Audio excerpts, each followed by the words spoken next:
call to order the work session for September 4th, 2018, and we will be, the only item on the actual work session agenda tonight will be our climate action plan update, but we will go into executive session following the work session. So, Peter Passarelli. Thank you, Mayor, Council members. I'm Peter Passarelli, the Public Works Director. This evening, I was going to provide an update on our climate action plan, where we are, where we've been, and what we've got coming forward. I've given you two handouts for right now. One is a sort of the legend, a key for what we've got in the other document. The other handout that I gave you, which is one of the tables that we'll talk a little bit later in our discussion.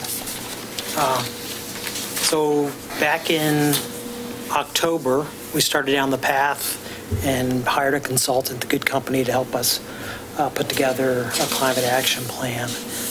They worked with enviro issues in our climate action plan committee, and over the last 11 months or so, we've been working hard to put together a plan. We've had 4 climate action plan committee meetings with members of the community. We've had 6 implementation workshops that covered a wide variety of different topics I've discussed before in the past. We had a climate action summit at the end of May, where we reached out to the community and had a climate action fair and some presentations and an opportunity for the community to talk about climate action and provide us some additional direction. And we've taken all that information, all the dialogue we've had with the community, to put together a draft climate action plan. And, oops. So we've got a draft that we've put together, and it's gone through actually a couple iterations internally between staff members on the Climate Action Plan Committee. And we're getting really close where we're going to have a document that's been formatted. It's got nice pictures and charts and everything in it. We've worked really hard on the content piece, and we're at the point now where we're putting it together and formatting it to provide for council members' review, and also for the community to take a look at as well. So the plan that we've put together is really our roadmap that identifies our mitigation and adaptation strategies as we look to the changing climate. And it's really a powerful step, a crucial step in making sure that we preserve our future as a community, for not just ourselves, but our children and grandchildren. As we went through the process, we determined that really what we wanted to have out of this was really 3 separate documents. The first is that comprehensive climate action plan that we're going to bring to council for adoption. And then there's two documents that fall within that plan. One's sort of geared towards what households can do. And then the other one is sort of an organizational and business plan, those actions that they can take to help mitigate and adapt to the climate. So we'll see 3 documents that come out of this. The one that's going to be most refined when we bring it to adoption or to council will be that comprehensive plan. And then our climate action sustainability coordinator will refine those other 2 documents as we move forward. But those 2 will be pretty close. We'll just need a little bit of refinement. So we spent a lot of time doing this. We had our last meeting, I think it was last Tuesday, a week ago Tuesday, and spent the full, pretty much full 3 hours going over the document and discussing different parts of it and trying to make refinements to it, make sure we had the language correct. One of the things that we spent quite a lot of time as we've gone through this process, and we really started, I think, back in February when Good Company provided a presentation about goals, was talking about our goals. So I wanted to show you sort of how we refined our goals as we've gone through this process. So back in February, Good Company provided a presentation about science-based targets to the council. And we could tell from that meeting that was sort of a difficult way to develop a goal, to provide and communicate a goal. So we took the input that we got from council, we took input that we had from our Climate Action Plan Committee and subsequent meetings when we talked about goals, and we started to refine the goal. And I really wanted to show you just sort of how we had gone through this process. And the big one at the bottom is what you'll see in the plan. But we started off at looking at a goal of, hey, maybe it should be, we're going to be carbon neutral by 2050 or 2040. We went back and forth over those dates, but we felt that really didn't meet what we wanted to do. That there were some important steps in between to get to that piece. So we talked about net zero energy by 2040 in terms of electricity and gas. But we felt that maybe that was difficult to understand because it was missing that transportation piece, the transportation fuels piece. Well, not only difficult to understand, but difficult to quantify, right? I mean, that's the part that's The transportation. yeah. Yes, the transportation piece is definitely very difficult to quantify. To quantify and to control. So we had some further discussions, and we put in the goal of, hey, we're going to be net zero building energy city by 2040. And that's actually the goal, that third one there. That was the one that we brought to the Climate Action Plan Committee last week. We'd sat down with the consultants, and we'd met internally as a staff and put that goal together. And then in our last meeting, the committee had some further suggestions, and what we ended up with putting together, and we felt really sort of comfortable as a committee and group, was that the goal would be by 2040, Milwaukee's buildings will have no net emissions, looking forward to being fully carbon neutral by 2050. So that's the goal that we're going to see coming forward from the committee and in the Climate Action Plan. And that covers the buildings in terms of our energy usage in the buildings. And then we're looking at being a totally carbon neutral city by 2050. So underlying that is certainly those science-based targets. 2050, that date's that important date because that's the date that the IPCC and a lot of the scientific community says it's important to start going into sort of those negative emissions. You don't want to just reduce your emissions, but at that point, communities and the planet needs to start removing carbon and greenhouse gas emissions from the atmosphere using future technology. So that's why that date 2050 is in there. Underlying this goal, there's some interim goals that we outlined as well to reach that step that I can show you next. So one of the things we wanted to mention is that there's an interim goal there that Milwaukee is going to be net zero electricity by 2035. You know, we set that goal up. We started down that path. We're working with PGE. We want an aggressive goal, so PGE feels some pressure, our utility feels some pressure to decarbonize their generation portfolio. They've felt that, you know, communities speaking out and having goals like this, that helps them in the process with the PUC and changing out their portfolio and making it more renewable. So we included that goal as an interim goal. We have that net zero building energy goal that I mentioned, and then the 2050 goal of being carbon neutral city. So I will highlight the electricity one's probably a little bit more simpler in terms of the building energy than the gas one. So we've got a meeting coming up in the next week. We're going to meet with Northwest Natural and talk to them about how do we get to being zero emissions on the gas side. and they have some ideas that they've talked about. Some of their ideas include what they call renewable gas. Some of it includes using potentially hydrogen as a fuel source. And then the other part of it's offsets.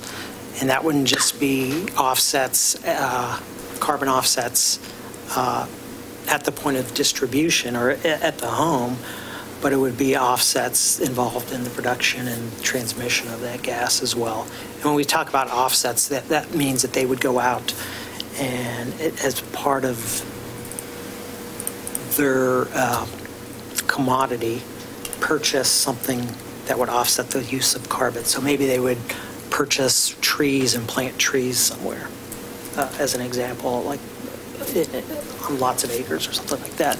That would be an example of doing an offset. The offsets are can be concerning to some people.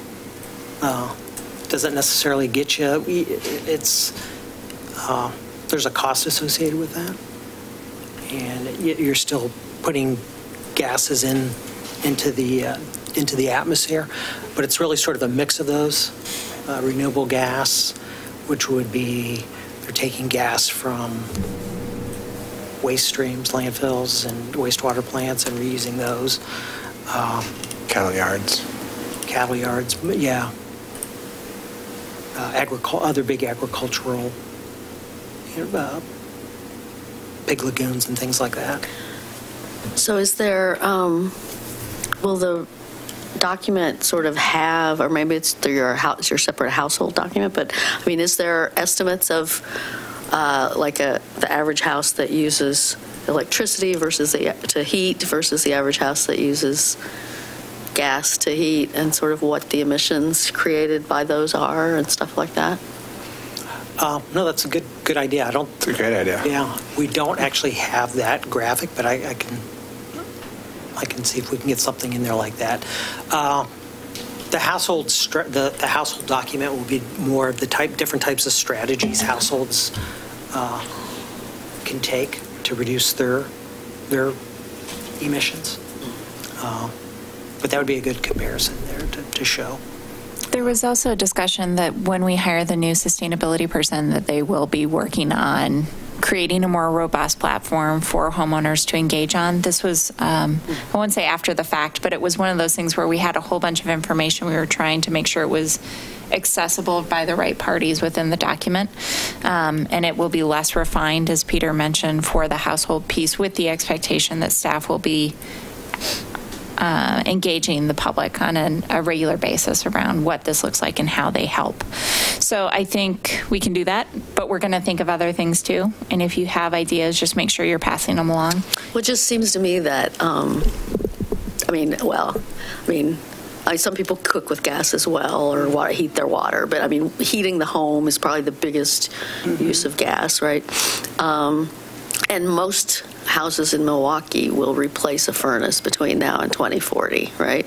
So what do we get out there about what's the most efficient, and most climate friendly, lowest carbon whatever. footprint? Right. Yeah. Good point. And Milwaukee's got a pretty good mix of different heating sources for the residents here. We're not just strictly all natural gas. There's a good mix of electric and I believe heating oil as well, to some extent, plus natural gas.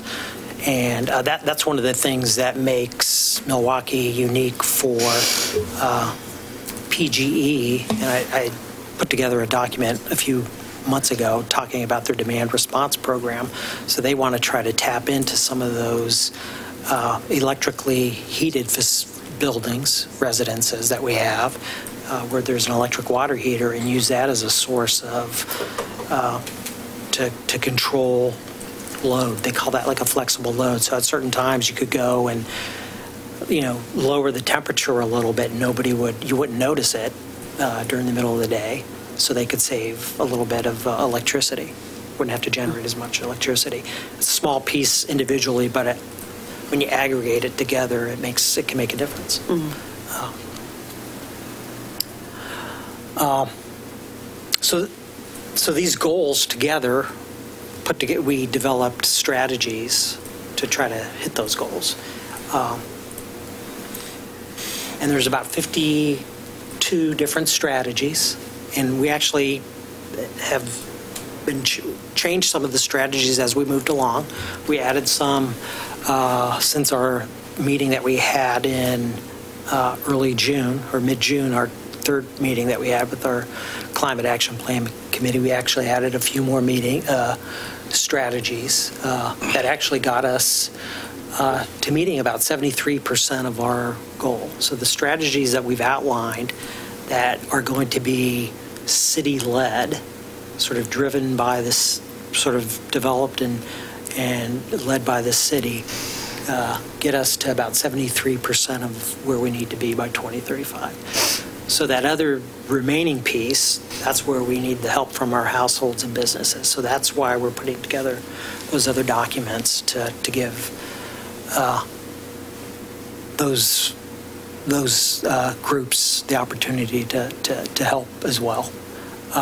In June, the strategies that we had developed really only got us to about 36%. So we went back to the drawing board, worked with the consultants a little bit, and they did a little bit more analysis, and we added some more strategies, particularly in the building energy and efficiency piece. And those are working more with PGE and Northwest Natural on some of the programs that they had put together.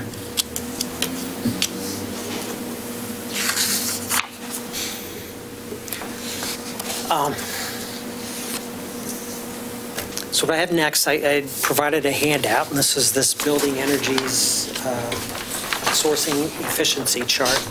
And there's a set of strategies for each of those chapters that we had shown before. But I wanted to use this one to sort of walk you through and talk to you about it. So I also gave you the key. It's sort of, it's a little bit larger than what you see at the bottom of that chart there. Thank goodness. Yeah, I was going to say, I don't quite need a magnifying glass. On the left-hand side of the chart, we've actually identified some actions that we already have in progress.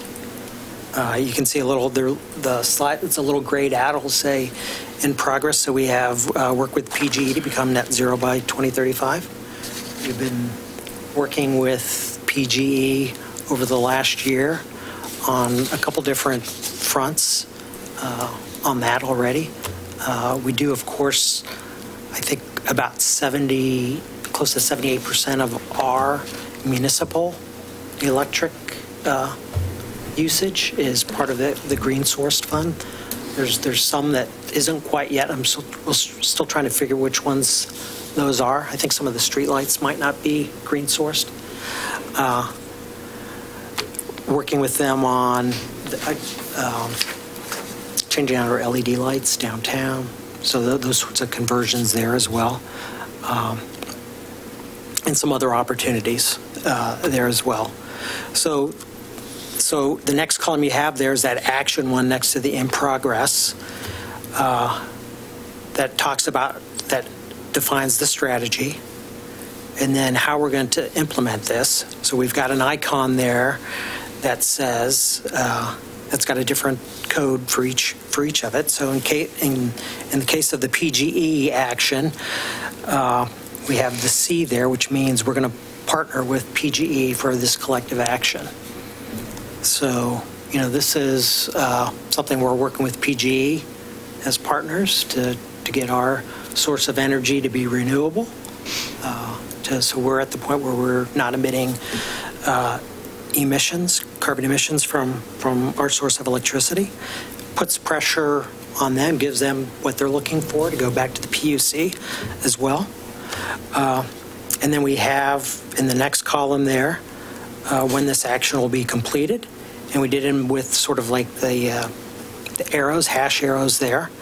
So this is a longer term one that's going to take a while to work on.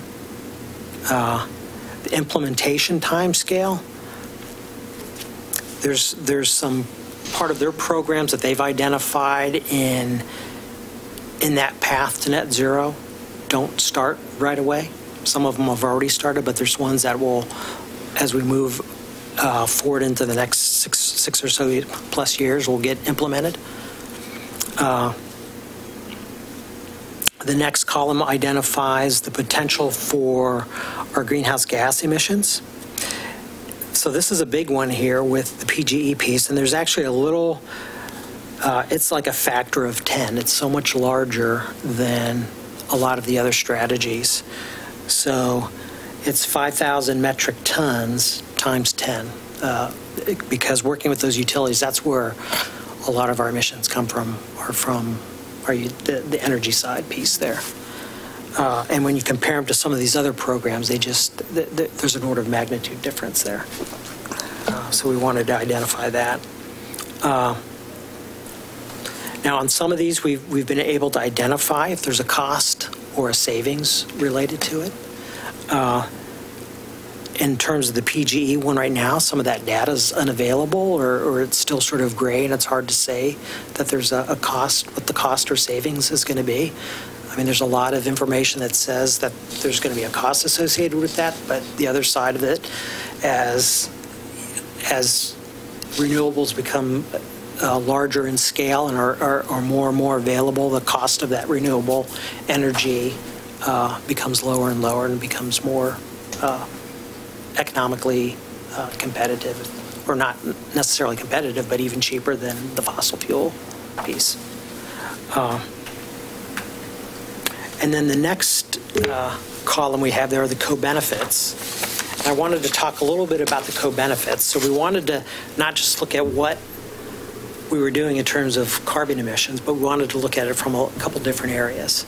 So one of the co-benefits that we looked at was, how did this strategy work towards addressing our super actions that we identified in our vision. So we looked at it in a scale from 1 to 3, with 1, it addressed 1 super action, to 3 being it addressed 4 to 5 super actions. So that was one of the co-benefits. Another co-benefit that we identified was, what's the opportunity for social equity? How well does this action result in an equitable outcome for our community and improve social equity? So a 1 would be it serves some but not all. 2, it serves all equally. And 3, it addresses inequalities. And then the third one was, does this action mitigate and adapt in one action? So some of the strategies that we have identified in the plan both have a mitigation component to it.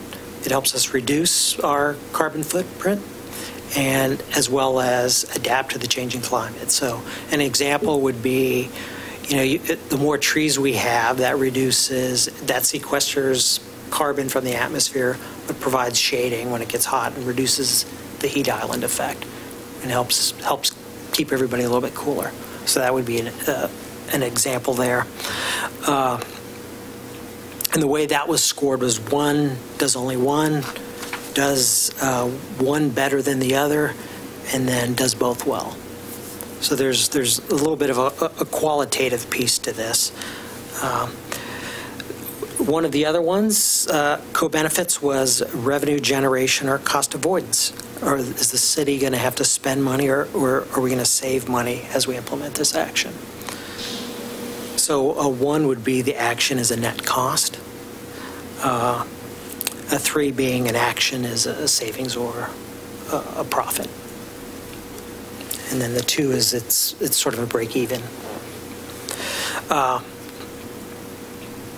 And then we had one that leverages existing efforts. Are these programs that we're already working on? Our SAFE program, does this does this action build upon already adopted policies and strategies that we have in place as a community?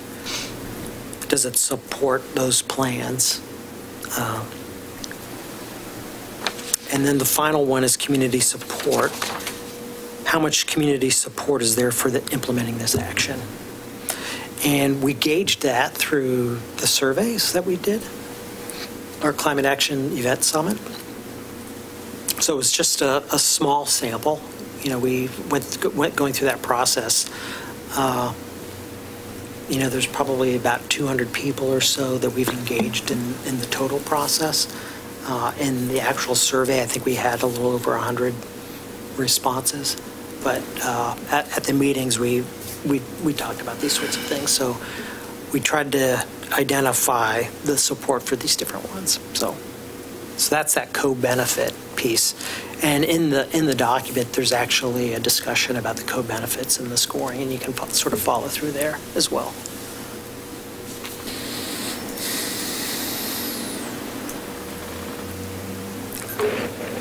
So this is the mitigation strategy for the building energy sourcing and efficiency. And like I said, there's a sheet for each of the other chapters that I don't have in the presentation right now, but I do have copies that I can pass around for you to look at.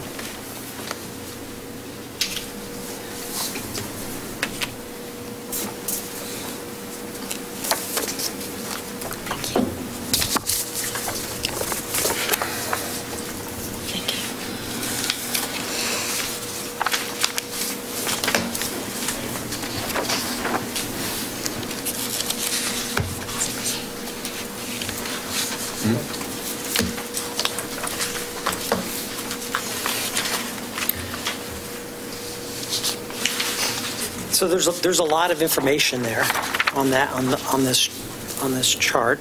Do you have any questions, or does it make sense the way we've laid out the information there? Makes sense to me, and I don't understand a whole lot of it beforehand. So, it's like I love the key to this and the way it's. You can look at it and see where the priorities were and right all the other factors. Yeah, I think this stuff looks. I think it's pretty. It's good. I mean, it seems pretty clear what you're trying to do here. I guess the devil in the details to me has always been, how do you measure? Mm-hmm. And how do you measure now? How do you measure in the future? Probably, too, because there'll always be some controversy about no matter how you do it and what you do, right? Mm-hmm. I mean, it would seem like there would be opinions on different sides. So we've, going through the process, the consultant actually identified a lot of metrics, and we've looked at them internally. We have some concerns about them. There's some refinement and things that we need to do for them. We're going to include them as in the appendix as sort of that starting point that we can use to better define metrics that we're going to use to evaluate our progress. I think we've got a really good foundation there to start from on those pieces. I mean, electric grid seems easy, right? But other things, transportation costs, delivery of goods, delivery of, production costs, energy costs of the goods we all consume, all of those things. It's sort of like, how do we? And a lot of the strategies that we've identified in here are really public outreach and advocacy and making adjustments to our city code, making sure that we're integrating things into our comprehensive plan, looking at the way that we do business, but also, and then, like I said, providing that public education piece to the community to say, hey, to make a difference, we have to sort of change our behaviors on a lot of different things. So that's really going to be a big part of what we're going to have to do is public education and outreach to our community. There's a lot there. So all of these strategies that we identified, I mentioned it gets us to 73%. This is really sort of just a bar chart to show that, our forecasted emissions, as our greenhouse gas emissions that we can calculate as are about 254,000 megatons of CO2 equivalents. So that's sort of the way that greenhouse gases are measured. So that's our input. There's a piece there that goes all the way to 520, and that's our consumer consumption.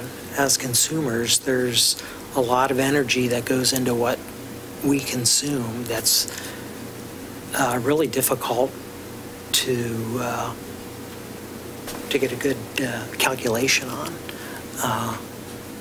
But that's sort of that best guess there, and it's sort of dotted because it might be a little bit higher depending on the community that you're in. But that's really, that piece is that sort of scientific guess there on that piece. The first orange bar you see is the reductions by 2035 that are in place by policies, that will occur by policies that are already in place.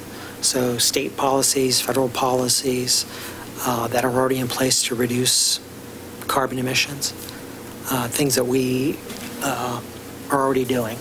So there's this anticipated reduction based off of those policies. One of the policies is the fuel emissions, the CAFE standards that are, currently at risk right now. The current administration wants to change those, or make them flat at, I think, 2021. But we've factored those in there. But there's enough uncertainty there that we think that in the discussions we've had that we should still include that in there. And then the next orange bar there is that those are the emissions caused by our city-led actions. And that gets us to about 73% of that 254,000.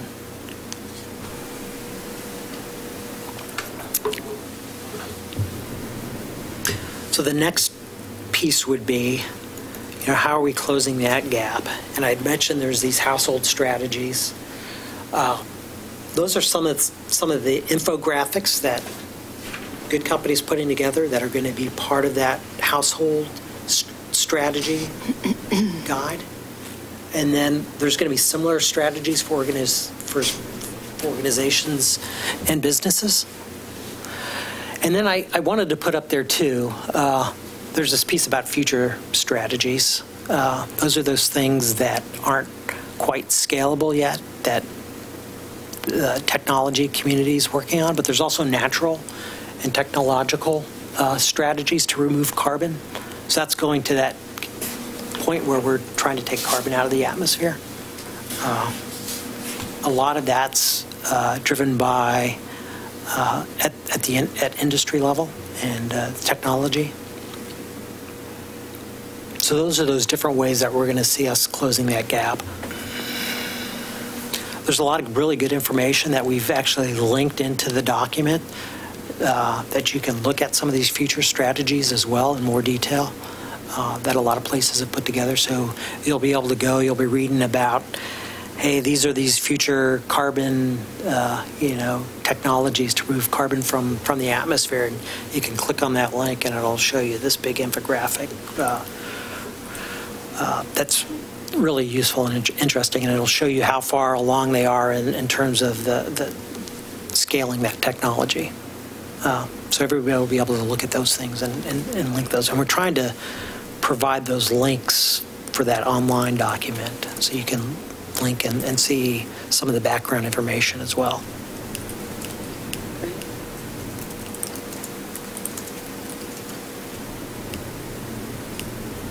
And then our schedule and updates.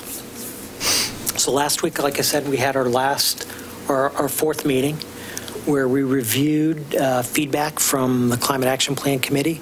We had an online feedback survey comment form that the members of the committee provided feedback with. So we talked about that feedback, talked about revisions to the document, and at the meeting, we discussed bringing it to the council for adoption on October 2nd. So we've got a pretty tight window here that we're trying to shoot for. So right now, the consultant's working on revising the document based off of the revisions that the committee had made, adding in more infographics and photos and personalizing it and putting it in a format that's easily readable for everybody. And hopefully that will be available on the 14th of September for public review and will be sent to the council for review as well to take a look at.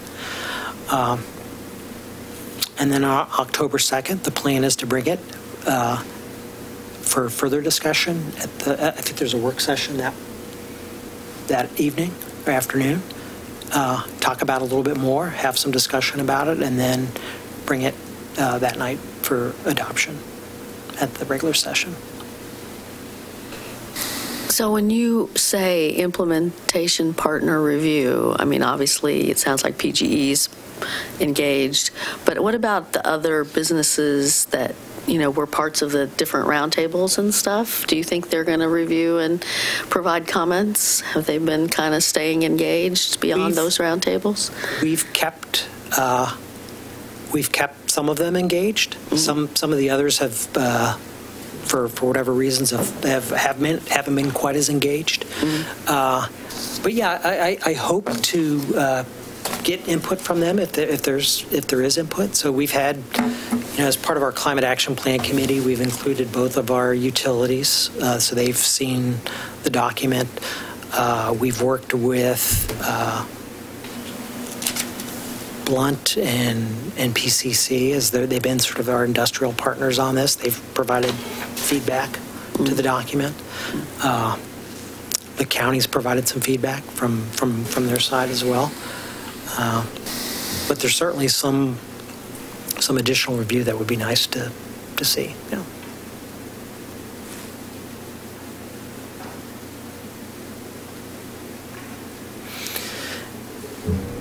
Any other questions or comments or anything else we'd like to go over?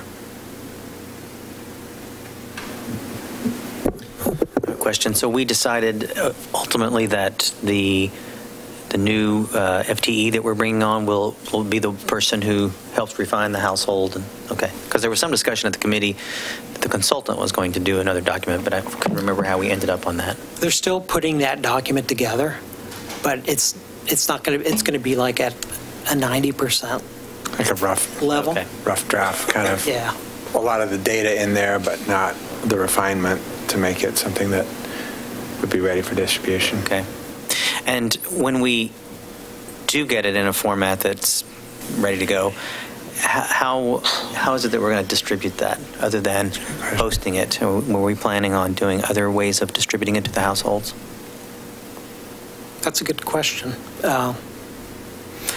I mean, ideally, it would be putting it out online and having other community events, you know, at farmers markets that we have, working with our. I don't know. That's.